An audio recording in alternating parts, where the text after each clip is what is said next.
রব্বুল আলামিন কোরআনুল কারীমের মধ্যে বলেন, ইয ক্বালা লিআবিহি ওয়া কওমিহি মাযা তা'বুদুন। আল্লাহ রাব্বুল আলামিন কোরআনুল কারীমের মধ্যে বলেন, সে যখন নিজের পিতা এবং কওমকে জিজ্ঞাসা করতেছে, তোমরা কিসের ইবাদত করো, কিসের পূজা করো, কিসের ইবাদত করো।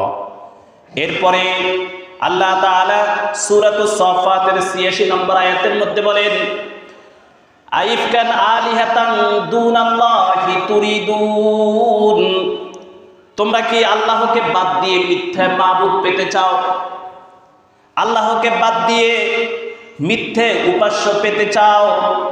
প্রশ্ন করতেছে, নিজের পিতা এবং কওমকে প্রশ্ন করতেছে। আইফকান আলিহাতান দুনাল্লাহি তুরিদুন। তোমরা কি আল্লাহকে বাদ দিয়ে মিথ্যা মাবুদ পেতে চাও, মিথ্যা মালিক পেতে চাও, মিথ্যা রব পেতে চাও? তোমরা কি আল্লাহকে বাদ দিয়ে মিথ্যা উপাস্য পেতে চাও? এরপরেই সূরাতুস সাফফাতের ৮৭ নম্বর আয়াতের মধ্যে বলেন, ফামা যান্নুকুম বিরাব্বিল আলামিন। তাহলে সকল সৃষ্টির রব সম্পর্কে তোমাদের কি ধারণা? সকল সৃষ্টির রব, এই আসমান, এই জমিন, এই সব কিছু সৃষ্টি করেছেন যিনি, তার সম্পর্কে তোমাদের কি ধারণা?